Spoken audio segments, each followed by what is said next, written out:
Welcome to Cider Chat. If you've been to southwestern Pennsylvania, then you know it is absolutely spectacular. And there's also some cider to be had at a new cidery called Tattiebogle Ciderworks, and that's where we are headed in this here episode 290 of Cider Chat.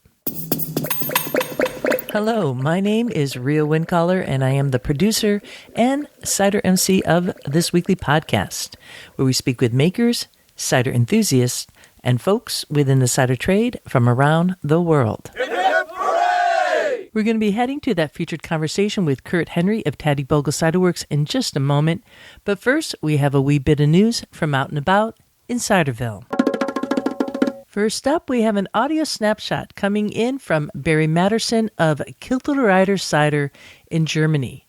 Barry was actually featured on episode 251, which kicked off season 6. And I still remember all the ciders and Pear that he had sent my way from Germany. So I can attest firsthand that he does make really great cider and Pear. But the cool thing about Barry is he doesn't just want to leave it there. He wants to take it one step further and help preserve Pear pears. And he's doing this via a crowdfunding platform where he's raising money to get some land where he could put in different varieties of Pear pears. So I'm going to have a link in the show notes to that. And he's giving us a little bit of a check-in on this audio snapshot. And you're going to hear him mention Anu at the end, and that is his little dog. And, you know, what can I say? I'm a dog lover. And anyways, I want to go to that clip. And one other thing while I'm waxing poetically about my adoration for Kiltrider and what Barry's doing there and his faithful pup too, Anu, I want to really recommend that you follow his Instagram account, Kiltrider Cider. Again, I'll also have a link in the show notes to that crowdfunding platform and Kiltrider on Instagram in the show notes to this here episode 290. Now let's roll to that clip. Hi Rhea, Barry here from Kiltrider Cider in Germany. I just wanted to thank you for the mention of our international Pear project on episode 287. A project like this has been on my mind for the past couple of years, inspired by the National Pear Centre in England, of course.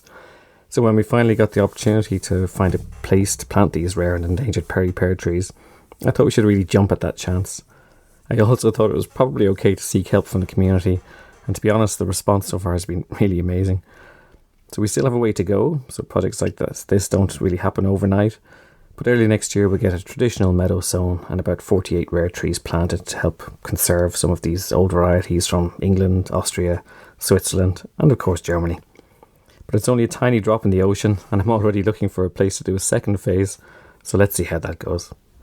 I have to say there's been so much heritage wrapped around Pear, it's really encouraging that it seems to be experiencing a resurgence of interest over the past year.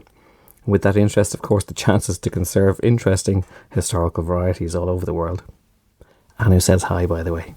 Barry, Anu, you are making all the Pear pears out there smile today. Thank you so much for this fine work, and do keep us in the loop. And I'll continue sharing this with everybody out there in Ciderville. Walking through the orchards. The Northwest Cider Club is a sponsor of Cider Chat. They are sponsoring this here episode. And you may have heard me in the past say, go to nwciderclub.com/podcast. And evidently, those of you who did hear me say that, you actually listened, because we have a little letter that came in from Alabama saying that they did order and just got a delivery of their box. That box, I'm sad to tell you, is sold out. That was the elevated apple varietals. Just exquisite. You know, it had all these like really fine apple varietals that you don't necessarily hear about, such as Opal or Mountain Rose or Crab Nebula. I know, it's kind of sad. Don't worry, because guess what? The Northwest Cider Club has another box that's rolling out for this fall, and they're still kind of fine-tuning it. I bet by next week we should know more details, but what I can let you know is that the ciders are coming in from Montana. Yeah, Montana, big sky country. I mean, if you haven't been there, you've kind of maybe seen it on the movies, and just like open country, folks on horses, big mountains, just exquisite. I have been to Montana. It was many years ago, and I hope to get back there sooner than later, because now that I have had some of their ciders, I want to tell you, I just want to go and camp out at their cidery doorstep and just wait till the taps open each day. Most recently, I just had a cider from Lockhorn. This is based in Bozeman, Montana, and they are showcasing the apple known as Macintosh. All right, you might think, Macintosh, that's an eating apple. But if you are in the know, you will realize that Macs make a really great cider. And Lockhorn, they slam dunked it. They absolutely slam dunked it. And I know that they're not the only ones really showcasing Macintosh in their ciders. So that's what's going to be really cool about this particular box. It's going to show you where you could take a Mac. I call it Mac, okay? The full name is Macintosh. Where you could take a Mac and how you can take something that is known as an eater and make it into a cider. I mean, some of my most favorite ciders of all time were Macintosh, and they happen to be my own. But now I'm seeing that there's some excellent commercial makers making a Mac. And it's always different depending on where it is made, right? So the terroir in New England is really different than that of Montana. But Montana was super known for its apple growing at one time, and it's making a comeback. And the makers there are pretty interesting folks. So stay tuned, because I'm going to be having some of them on the podcast. Yes, I recorded a whole bunch of episodes already, which is why I have this beautiful can of Montana Macintosh from the Bitterroot Valley. Right? Who knew, right? Bitterroot Valley, right? Are you seeing how this is happening? There's a lot going on in Montana. So this is your call now to support the Northwest Cider Club by going to nwciderclub.com/podcast and sign up today to get into their little loop there.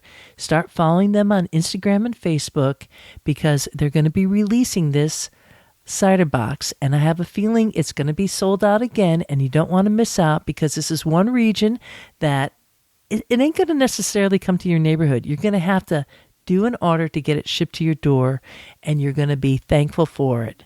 So again, go to nwciderclub.com/podcast. The cool thing about doing a podcast is you do create a library of audio. And I have some audio from 2017 that I recorded while at the Northman Cider Bar in Chicago. I was there attending CiderCon, and they were kind enough to allow me to set up in one of the booths where I could then interview patrons coming in. I had a whole list of questions for them. And wouldn't you know, our featured guest on this week's episode did show up back in 2017 before he was a commercial maker to sit down and have a little chat with me. So I want to roll to that little clip next. I bought a farm and grafted and planted 1,500 apple trees, heirloom trees. So hopefully this year we'll have some apple juice if they live. And you're doing cider apples? Is that what you planted? All kinds of things. Lots of things that people haven't even heard of. Like? Lord Hindlip and Maiden's Blush and Stone. Well, the Did you read some kind of like a wild novel and find out the names of all these different kind of apples? How did you hunt down those apples? I actually bought just a mixed bunch of scion from a guy, a permaculture guy, who has gathered the scion from all over the world.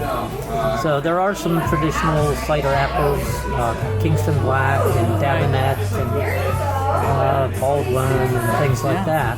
But the guy you're hearing talk, well, his name is Curt Henry, and he is the owner and cider maker at Tattiebogle Ciderworks, based in Acme, Pennsylvania.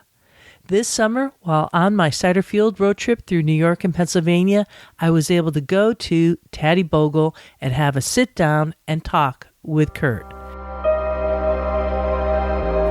It was a hot July day when I arrived at Tattiebogle, so after taking a little walk inside the cidery itself where there's a tasting room and ample space for seating, we decided to head outside and sit underneath the big old tree and catch the cool, soft breeze coming up from the lower valley. From there, you're able to look out at the magnificent farm field behind the tasting room, and to one end, you could see the orchard that Curt talked about in that first clip from The Northman. We also took a little walk out to the field where you even see a much larger view of the lowlands, as Curt refers to it. And while out there, he told me a little story of something that took place back in 1969. You see, back then, evidently, there was an unidentified flying object that landed in that very field behind Tattiebogle Ciderworks. And the neighbor who lived back then still lives across the street and actually saw this UFO before, I guess, the military took it away. But if you want to see a replica of the unidentified flying object while at Tattiebogle, well, you just have to drive down the road and see the monument made in its honor. In fact, I made a little video of it on TikTok. So you just go to @CiderChat on TikTok and you'll actually see 2 videos of my visit to Tattiebogle Ciderworks. So without further ado, I'm going to recommend that you grab a glass and join this chat with Curt Henry of Tattiebogle Ciderworks in Acme, Pennsylvania. Oh, and by the way, there's one more interesting thing that you need to know about Tattiebogle, and that is that Curt Henry, the cider maker, does not drink cider. All right? Pause it there for just a second and think about that. A cider maker who doesn't drink cider. So how does that work? Well, let's hear how Curt explains it. I sort of equate it to like being a vegan chef who cooks steaks. There are a lot of Michelin-starred Indian chefs who, you know, because of their religion, don't eat meat, but they cook world-class meals of meat, and it's sort of the same kind of thing. And this way, I don't drink up all the profits either. Right. So, well, that's probably a good thing too, because that could be a problem. And I had your heirloom cider. That's rang in about 7.1%. Right now, we're getting our juice from a guy who's a 5th-generation orchardist in McDonald's, Pennsylvania. Mm-hmm. How far is that from here? It's about 40 miles. He has these blends of juice that go back 5 generations. And his apple juice, quote-unquote, sweet cider, is known all around because the blends are just so great. And he put together a blend for me. He's a frustrated cider maker, and he was early on to planting cider varieties. So he's got mature cider apple trees. And he made this blend for me, and I just ferment it. I do use commercial yeast on that, but it's just a blend of 16 apples. And not just 16. I mean, that's a lot of apples in the blend. So it is. He must have this down to a science for he does. His family. Honestly, it's crazy because I'll say to him, I want a blend that's got this SG, this many grams per liter of acid in it, and pH around here. And he'll give it to me, and of course, like Doubting Thomas, I bring it back here and test it, and everything's like right within the specs I asked for. Wow. And I'm like, you sent that to a lab, right? He's like, no, I just know these apples well enough that, I'll be in the ballpark, but, if you ask for specific gravity 1.062, he's within, 2/100ths of a My goodness. of a point. Yeah. Isn't that something? Yeah. So his That is an applesauce orchardist. blends. So you can go and buy apples from him, and his mom has 3 applesauce blends of apples: early apples, mid-season, and late season. Wow. And we take those, make applesauce, no sugar added or anything, and Wow. can them, and then give those as Christmas gifts. Oh, that's nice. And That's really nice. Wow. You can do a Nice product. horizontal applesauce tasting test, and it's the best stuff around. Yeah, Now, what kind of press is he using? Is it like a rack and cloth? it is. It's a German-built press, and it's from, I believe, the 20s. 1920s. Yeah. Okay. And it's a giant thing. I'd say it's probably a 3x3, rack cheeses that he makes. So it's like a wooden rack. Not wooden racks, of course, right? Yeah. And is it? They kind of like roll through. You could kind of like set up one vertical racking. One stack. One stack. Of Thank you. cheeses. Yeah. Yep. And then you could pass that along, and there's another one all ready to go. Right. Yeah. And do the apples go up like a conveyor goes belt? up into a elevator? Yeah. and then down in, fun. and he packs the cheeses and stacks them. And, I go help him press, and of course I get the unskilled job of dumping bushels or Well, that's an important. dumping bins. You got to be on there. You got to keep it going. So you got to be smart.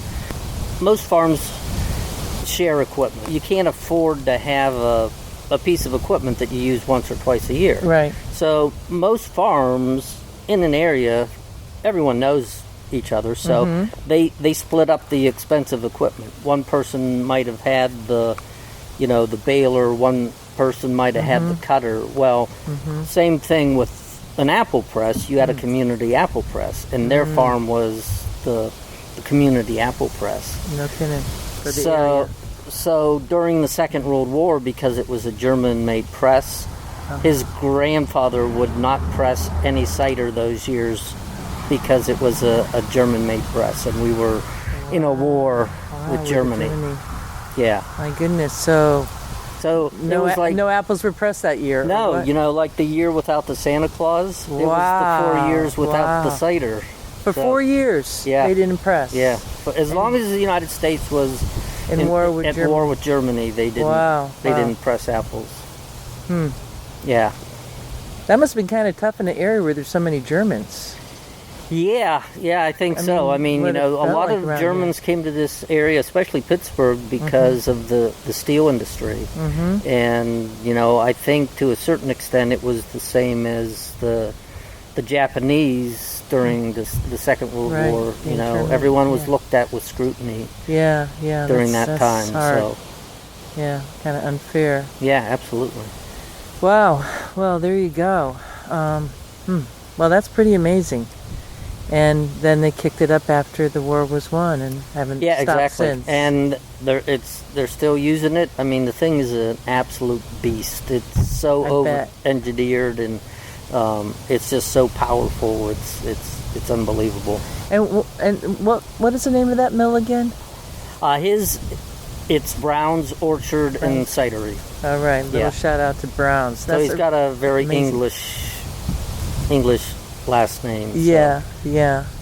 Wow. Well, that's something I haven't heard that, but that really kind of makes you pause a little bit. Yeah, for sure. And that's how the politics of food come into play, don't they? Yeah. In a way. Yep. So what is the food like around here? Is there like a special cuisine at all? Well, it's interesting. This is sort of a very international area. Lots of immigrants. So you've got people that were brought over for the coal mines, people that were brought over for the steel industry.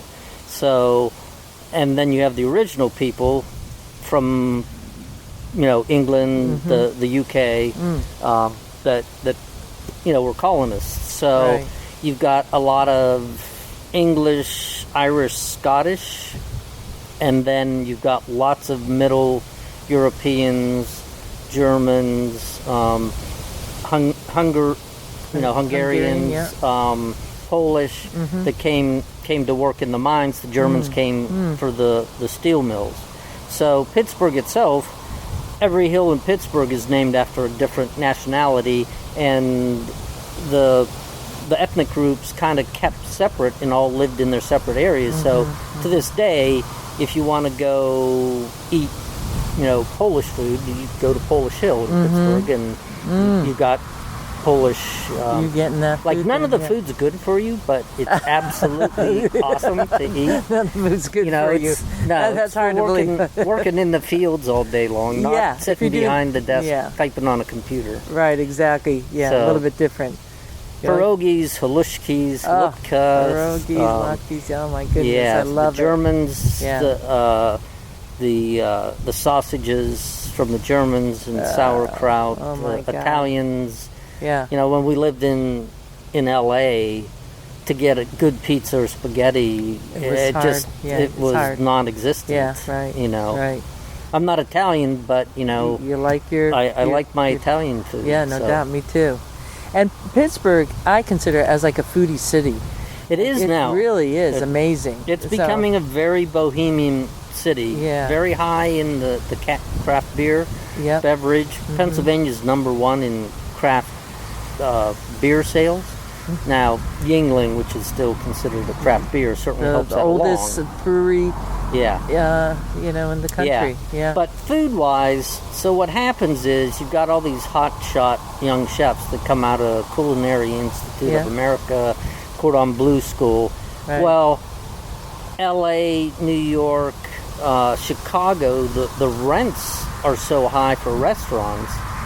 Pittsburgh's dirt cheap.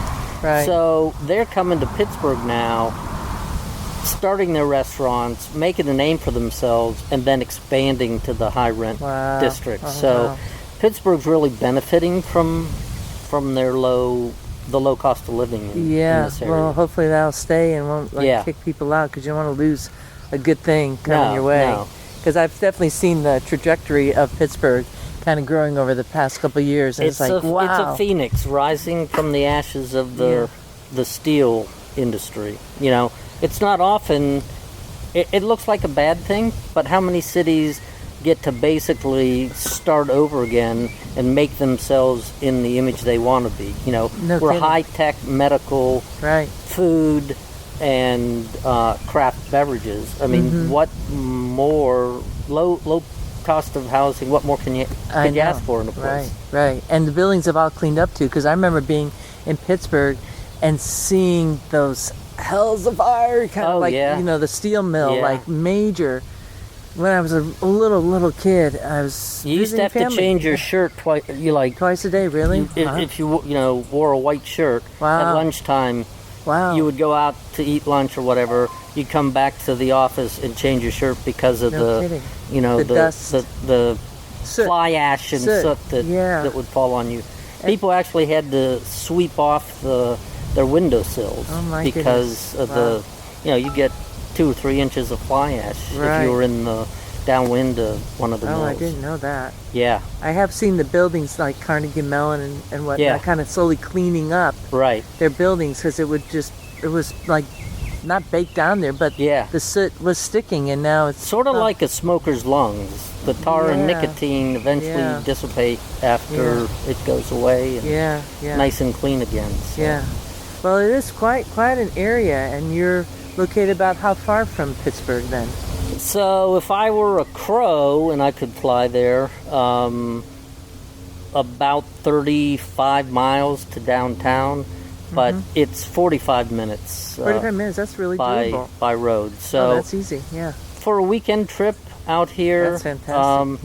It used to be there weren't a lot of venues. Like you could come out and do your outside things, but everyone would go back to Pittsburgh. But now there are things to keep people here overnight, and finally the hotel space is starting to catch up. Oh, good. Unless you were going to camp, they're just there weren't the hotel space, and the advent of Airbnb, because there's so many cabins around the ski resorts and things that are available, most of the year. Right.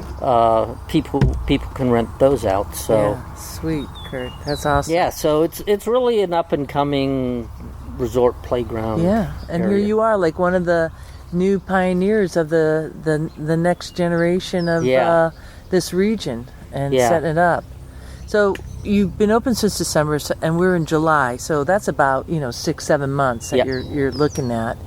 And you have the production room. It's going to go out in the tasting room. Is that really something that you're looking at in the next 5 years, or? Oh yeah, for sure. Okay. A permanent tasting room is one of the things, and then we can't see it from here, but on the other side of the lane down there, we have a perfect area to put a dam, and we're going to put a lake in, about an acre lake. Wow, nice. And the plan is for the tasting room to have a big veranda on it, wraparound porch, so that you'll be able to sit out on the porch, and you can choose lakeside to look at the lake, or you can look at mountainside. Talk about vision. Good. Yeah. Wow, you're really something. So that's fire pits, events, weddings. Yeah, we're actually having an art festival here next month. Okay. It's going to be sort of a trial. We're only going to have, I think that the girl who's putting it together has limited it to about 30 artists at this point.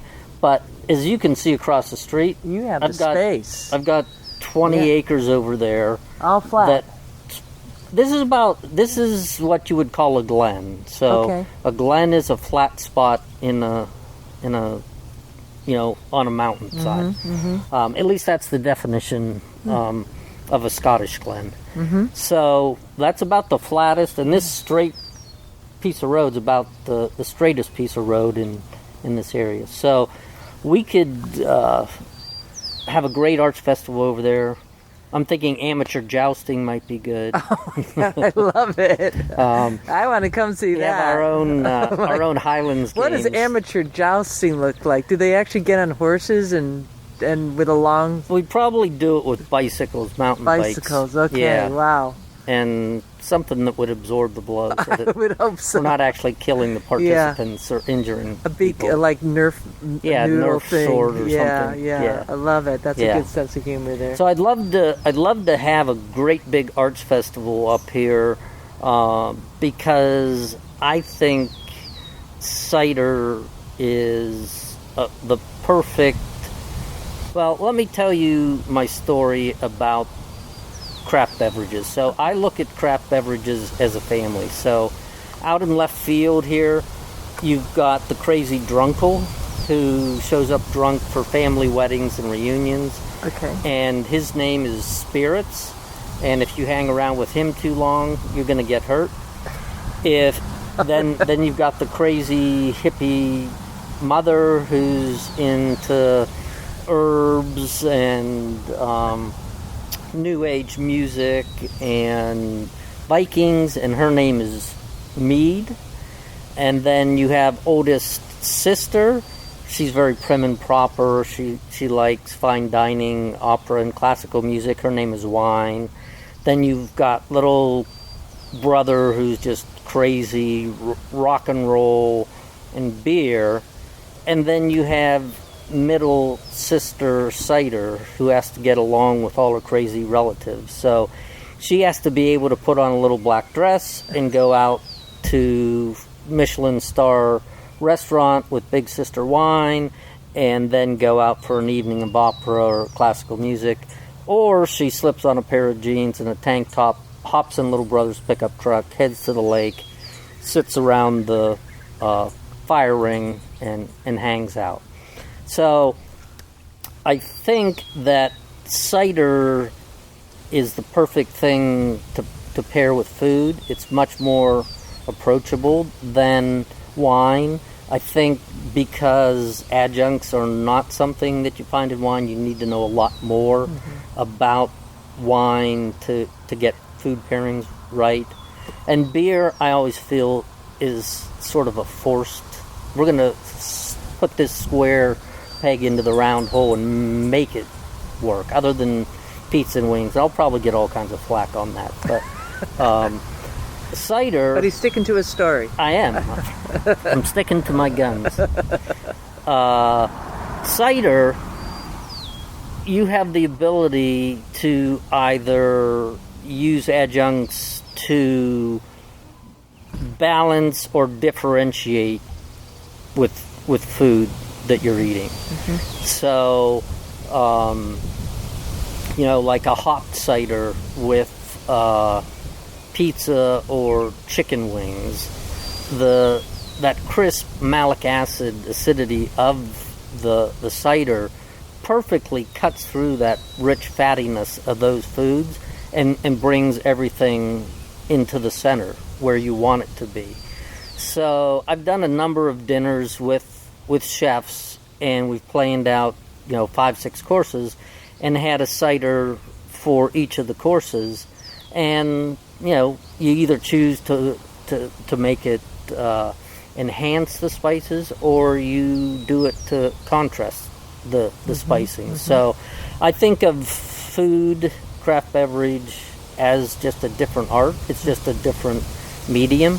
So we're going to have, this is a really, really long-winded way of saying, for the Arts Festival, we're having food, music, art from local folks, and cider and craft beer from the area.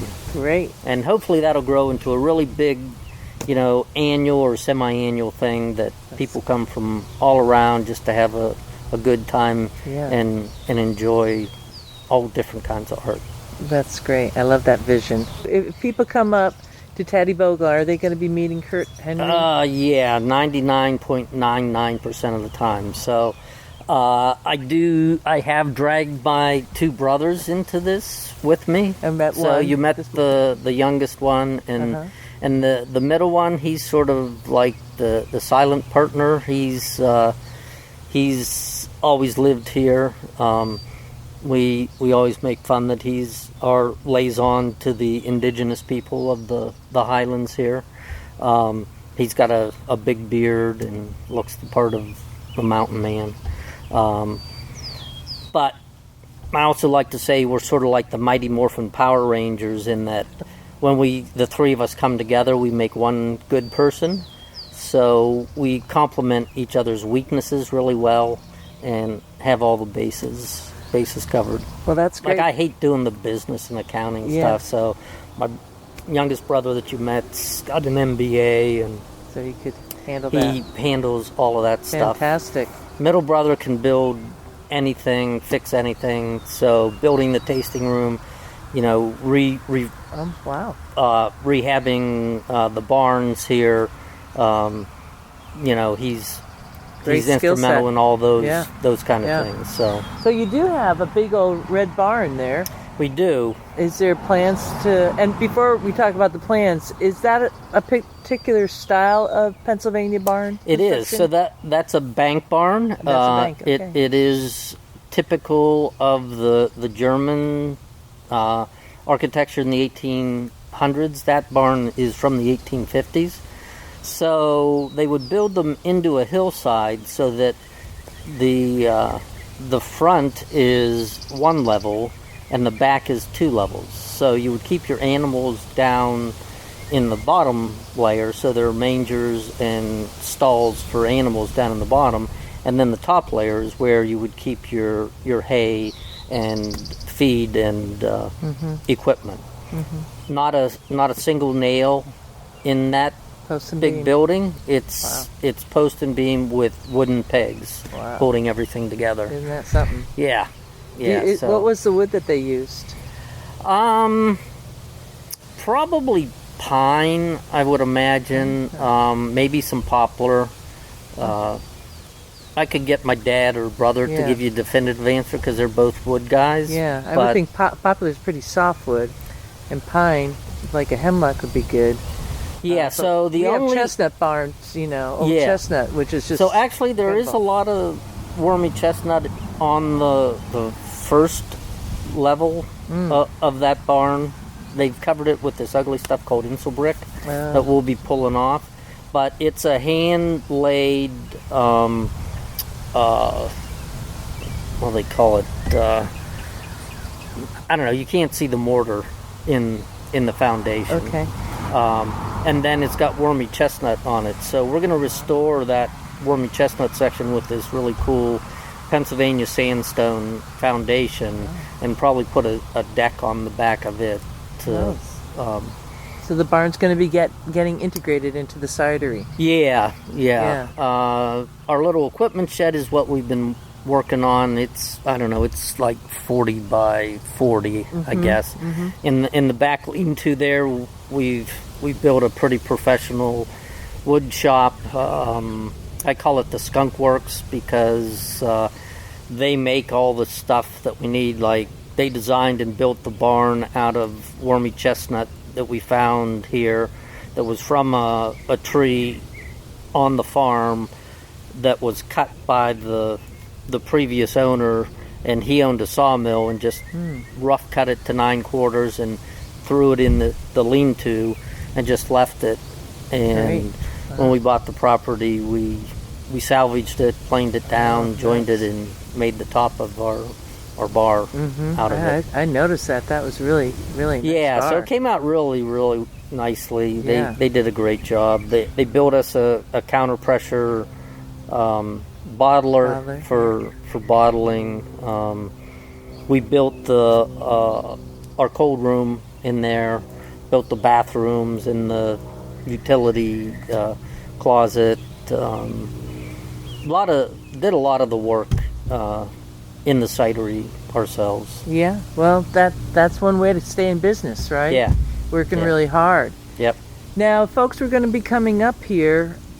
Are you going to be open year-round at this point? Yeah. Year-round, weekends? Yep, we're open Fridays from 4 to 7, Saturdays noon to 7, and Sundays noon to 5.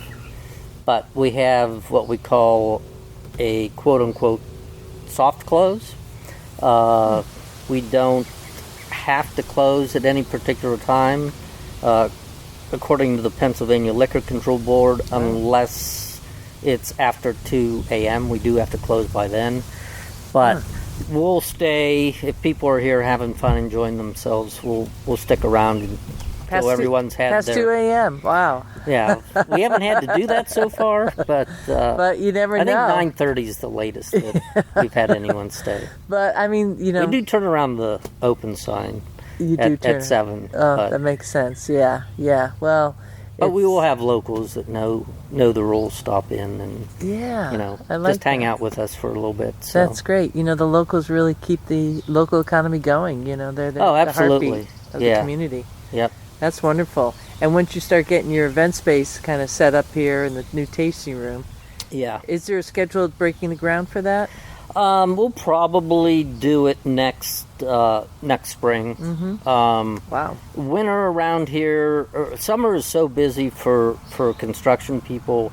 They're always running that they almost kind of do like a school teacher thing. That once the weather turns bad, it can be so miserable to have to work outside around here that they pretty much just, go to Florida or hang out for a few months. So it's tough to get anyone to do anything. Yeah, they need a break too, no doubt. Absolutely. Yeah, springtime's a good time to start a project like that. Well, I'm really excited for the future of your cidery because I know you and who you are and your kind of whimsical way of looking at life and getting stuff done at the same time. Right. And so here you are, despite all that, in the middle of COVID, you opened your tasting room. Yeah. And you're not saying, and 3 months later we have to close it. So that definitely tells us a little bit about your business savvy there and your product. We've doubled business every month. So fantastic! Wow.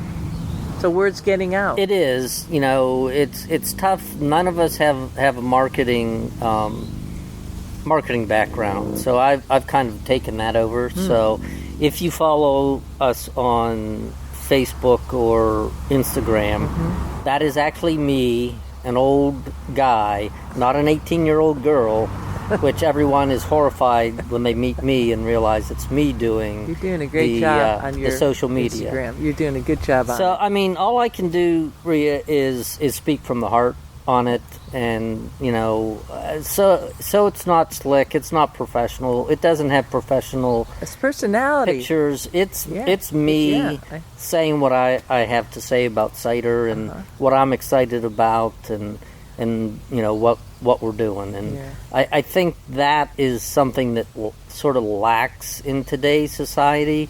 The news and everything tries to polarize things and push things one way or the other.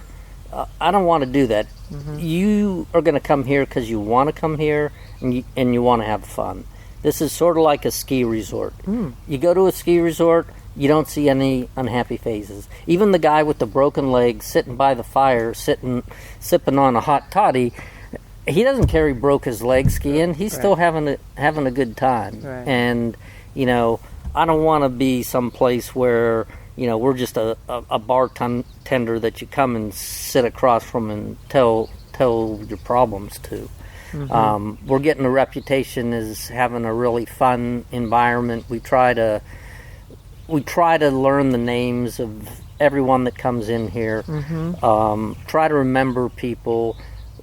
At the end of the night, we have people that don't know each other, locals interacting with people from Pittsburgh, giving each other numbers, hooking up for, we'll be back in 2 weeks, we'll hang out with you here. Nice. So, just want it to be a fun place, and so far, partnering with the food trucks that we have and the musicians have all been great people, and they all have their own followings. And it's sort of just like this big, I like to say my original vision for this was a state park with alcohol. So, you come here, you got your food, which is mainly, local type foods. We do have some crazy stuff, like we have a sushi truck that comes, and they have a huge following. Cider goes well with sushi. It does. We've got some cornhole boards and horseshoes, and there's our hitching stage. Post. Yep. Yeah, that's our stage. That's our hitching post. Girls from the next farm down, it's a horse boarding. It's a stable, and girls. Wow. There have been no guys so far, so I'm saying girls, but they'll come up usually on a Friday night or Saturday when they muck the stalls. When they're done, they come up, tie their horses up on the hitching post, and right have out in a the few field. ciders. That's unique. That's the first hitching post I've seen at a cidery. I'm going to go out on a limb and say we're the only one. Now, someone's going to come out of the woodwork and say, "Oh, we had a hitching post." Someone out west. But it was funny. One night, the one horse got tired of waiting, and this girl rides a Clydesdale, which is a plow horse. That's a big horse. Yeah. Now she's a tall girl, but she has to stand on the picnic table to get back on the horse. Well, the Clydesdale had enough and just reared her head and broke the reins and headed for the barn by herself. So, wow. A couple of them had to ride two up to get back down to the barn. I've been sitting here looking at that hitching post and wondering what the heck that was. I was like, like they have a gate in the middle. I don't know. So it's also funny that the little barn swallows that you see flying around here, it's almost like they have bath time for the babies. Like all the male barn swallows get kicked out after dinner, while the baby birds are getting fed and bathed and stuff. Right. So all the barn swallows line up on that big log on the top, and they just sit there like a bunch of men. Oh, that's cool. What was that cartoon, King of the Hill, where they stood in the back alley and drank beer along the fence? They sit there for maybe half an hour, 45 minutes, and then as a group, they all go and fly back into the barn. Yeah. Quite the conversation piece there. I mean, honest to goodness, I've never seen that, and I love that folks are just kind of coming from the road and from the highways, and I imagine there's bikers that come by too. There's bicyclist is what I'm They're thinking. bicyclist and motorcyclist. We considered the name Leather and Lycra, but we thought that might be a better name for a lingerie store than a cidery. Yeah. So might not get that whole kind of family experience. no, exactly, yeah. But we do. There are rides past here. Cyclists. We always let them stop. Stop for water. Coming this other direction, it's about a 3-mile climb up to here. Wow. So this is our parking lot's a regrouping point where the fast people on the group ride wait for the slower people. Then that becomes word of mouth too for people to come back in. Yeah, exactly. So we've actually seen people that we've seen in the parking lot come back later and Super cool. sip some cider. Yeah. So I have a question for you now that you've been building the cidery for a while and you have the vision for the future. There's a lot of people out in Ciderville that kind of dream of something like this for themselves. Do you have any tips for startups coming on the scene now, or even people who have perhaps a cidery and they're trying to take that next step? Well, what's worked for you? The thing is, this isn't my first rodeo. I sort of have that personality that I like to get into things, and when I do, I get tunnel vision. Like nothing else exists in the world but that thing. Yeah. And I think you probably understand that with the martial arts. It becomes sort of an all-consuming. Yeah. You start to your whole life revolves around that thing that you're doing. It's sort of like being a method actor, I guess. You assume that role. Yeah. But then I get bored with things, so I've done lots of different things in my life. But I would say, first of all, start making cider. Start making cider, yeah. Right on. It's not difficult. It's like golf. You make your first few batches and you're like, hey, that's pretty good. And then you get a hold of something made by someone that's truly a master and you're like, wow. There's a long way to go. But cider making's a journey as well. I think that these cider businesses, I think that cider is going to continue to be a force. And, you're always hearing all these negative things about, oh, this is a bubble or whatever. I don't really care. I don't look at what other people are doing. I got my own bubble right here. And as long as people are drinking cider here and having a good time, I could care less what's happening in other areas. That's for those cider makers to make it happen. I'm not going to compare myself to anyone, and I think that's what a lot of people are afraid of. That people are going to say, well, your cider's not good enough or whatever. 99.9% of the United States hasn't had a cider. They don't know what's a good cider, what's a bad cider. So they'll grow along with you if you're not making great cider at the beginning. So I guess the thing is, don't be afraid. This can be capital intensive. So starting small is good. Even if you're just doing takeout or something like that. The red tape is enormous. But it shows perseverance. They want you to show perseverance. They don't want just anyone selling alcohol because there's a big responsibility that goes along with it. Good point. Both from the manufacturing side as well as the serving side. So I would say get educated. CINA has great programs. The Cider Institute of North America. Right. CINA. Yeah. I've taken. I was lucky enough to take the basic cider and perry making course with Peter Mitchell while he still did that course in the United States, and that just flattened the learning curve. You just won't get into any bad habits if you've got that information. Reach out to other cider makers. I've found that you always use the rising tide floats all boats, and cider is definitely in that mode right now. And we all have our own customers.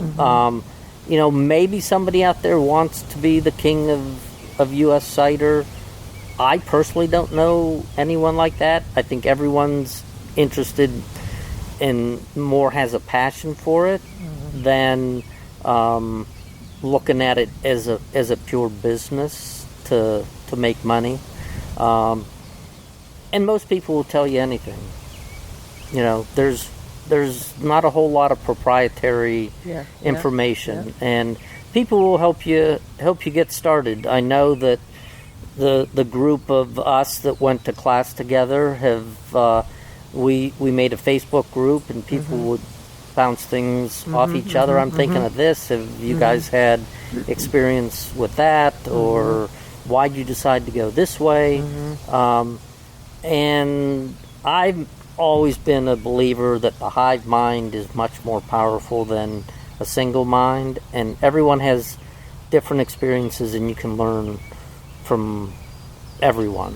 So don't be afraid to take the advice of other people. I think location is very important. My initial thought was I wanted a destination place, which is totally different. I would approach this totally different, and will approach it totally different if and when we do an urban type of tasting room. We can have up to 6 tasting rooms in Pennsylvania. Your main, and then 5 satellites. So you got like a 10-year plan here. Of expanding in that way. Right. So of this area? We'll have a presence in one of the cities, one of the bigger cities. Fantastic. And that will be a very different vibe than what this tasting room is, because they're not the same place and the people are different. So, you want to customize the experience to your audience. Right. I guess know your audience is really the big thing. Yeah. I could try to make heady tannin influenced English ciders. I might not have the skill for that, because that is advanced cider making in my mind. All the Brits are laughing right now because they know it really has a lot to do with the apples, too. Well, I believe, honestly, all I do is I'm a yeast farmer. I've got a guy that provides me with awesome juice. I keep yeast happy. The yeast makes the cider. I decide if I want to put an adjunct in, and, it sort of makes itself. But if you're going naked, uncovered, it's just apples, and it has to adhere to this, this standard. That's, I think, a much tougher thing. That's why I don't think competitions, I don't like competitions, because it sort of segregates people. If you take a cider and it is technically fault-free, and I taste it, and I think it's terrible, and you taste it, and you think it's great, who's right at that point? It doesn't have any hydrogen sulfide in it. It's not mousy. It's well-balanced. You like it, I like it, you don't. What makes that a 95-point cider versus a It's not supposed 75? to be subjective. No. Kurt, No. but It's not supposed to be. yeah. Well, that might more speak about where cider is in terms of competitions right now, and a lot of folks haven't ever left their their hood, and they've been drinking Right. a whole bunch of cider from one little area, and then they get something from somewhere else, and they haven't hung out in this part of Pennsylvania to Right. taste the blends that you have here. Yeah, And exactly. we see that a lot from like New England to like Michigan. So different palates. there's this sort of schism in cider. There's the traditionalists that are kind of looking at what a lot of the American cider makers do with adjuncts, and that that traditional versus innovative is causing some friction. So I'm going to try to ride that fine line between the two.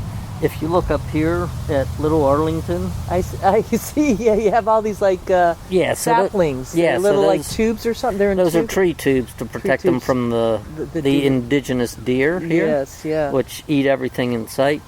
So those are all pre-prohibition heirloom apple cultivars that I grafted on to Geneva rootstock, appropriate for this area.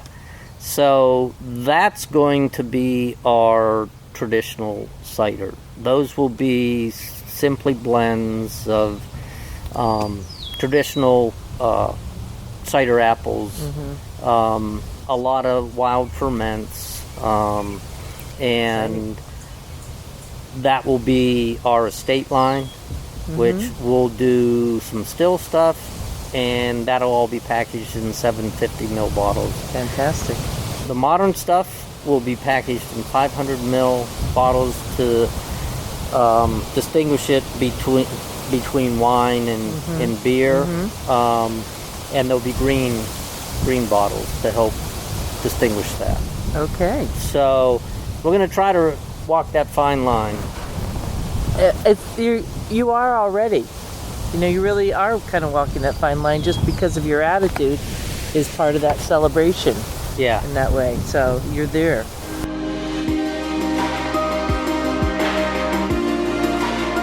This guy definitely does speak from the heart, and I kind of like the way he talks and the way he sees life. And yes, it isn't his first rodeo, so obviously he is bringing success from his past into the future, and the future definitely looks bright for Tattiebogle Ciderworks. I mean, think about it. They're building a lake, they have a tasting room, they bring in a sushi truck. People like going there because they are welcomed, and in that way, Curt, you are a fantastic publican. So best of luck, and I can't wait to come there again and spend a little bit of a longer visit when I do.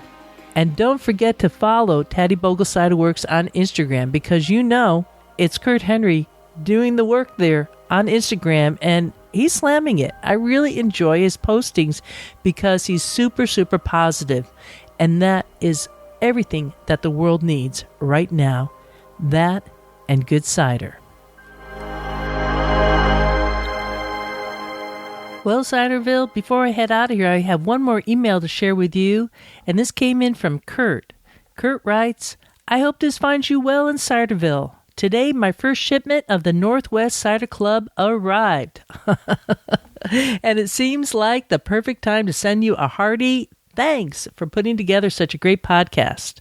I spent a fair amount of time in my car for work. In March of this year, I found Cider Chat, and I have listened to every new episode since then. When you mentioned your 300th episode milestone, I decided to start with episode 000 and just finished your 2-part episode featuring Steve Wood from Farnham Hills Cider. Wow, that's great, Curt. I live in Alabama and have wanted to try my hand at growing apple trees for a number of years.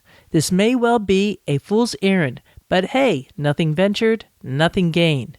There is a history of apple growing in Alabama to include several commercial orchards, a few nurseries that sell young trees, and a seedling tree that made its way into some old southern tree catalogs. Curt continues on with that he contacted David Vernon from Century Farms Orchard in Reidsville, North Carolina, and ordered 8 apple trees grafted on MM111 rootstock. And he wrote what all these are, and he did a bit of grafting too. You got it going on here. He asks that I would really appreciate if you would steer me towards any resources that you think might be helpful to someone in my position. My goal is to grow my own apples and make my own stash of cider, and I want to learn as much as I can about doing these things well. Continues with, what a fine cider chat is, and what a treat to spend some time together with you and so many other people that love this fruit. Thank you so much for all the work you do to put this content together and share it with all of Ciderville. Oh, thanks, Curt. Well, to steer you in the right direction, I think I'd recommend that you go and reach out to the folks at James Creek Cider in North Carolina. That would be both David and Anne Marie, and I'm sure that they do have a passion for Southern apples, so they would be a good folks to reach out to. And then a while back, and I think it was season 1, I spoke to Chris Jackson, who is located in Georgia, and he did a lot of grafting of different apple trees back then. And again, that is episode 51. I'm not sure what he's doing these days. It's been a while, but he might be a good, reach out down in your same kind of zone area of Georgia. And for that matter, reaching out to any of the cideries down in that region is a good head start, because one thing about cider makers, they're a really fine group of folks who are more than willing to share with you their thoughts on what works or what doesn't. And in terms of books, boy, there are just so many books out there, but I think I would first steer you into checking out some of the books written by Tom Burford. He has since left this heavenly plane here to head out to a higher plane, but he wrote 2 books. One, Apples, a Catalog of International Varieties, and more recently, Apples of North America, with a subtitle, Exceptional Varieties for Growers, Gardeners, and Cooks. So again, check out Tom Burford. That's spelled Burford. Thanks again for listening, Curt. And thanks to all of you out there in Ciderville for tuning in each week. If you think that this podcast is worth your time, do consider becoming a patron of Cider Chat. You can find the Patreon button at ciderchat.com, and also a donate button too, if that works for you. And with that, I leave you here. This is Rhea Windcaller signing off for now. Looking forward to seeing you in Ciderville. We like cider, we like palms, we love orchards and having fun. There is a reason why we do it like this. Oh yes there is. There is a reason why we do it like this. Oh yes there is. There is a reason why we drink it like this. Oh yes there is a reason. We like walking through the orchards, dancing in the streets, smelling all the blossoms, kicking up our feet. We like cider, we like palms, we like orchards, having some fun. There is a reason why we do it like this. Oh yes there is. There is a reason why we do it like this. Oh yes there is. There is a reason why we drink it like this. Oh yes there is. There is a reason. We like walking through the orchards, dancing in the streets, smelling all the blossoms, kicking up our feet. Oh yeah. We like cider. Oh yes we do. We like palms. Oh yes we do. We love orchards, having some fun. There is a reason why we do it like this. Ba-da-da-dum. There is a reason why we do it like this. Ba-da-da-dum. There is a reason why we drink it like this. Ba-da-da-dum. Ba-da-da-dum. We like walking down the orchards, dancing in the streets, smelling all the blossoms, kicking up our feet. Oh yeah. We like cider. Ba-da-da-dum. We like palms. Oh yes we do. We like orchards, having some fun.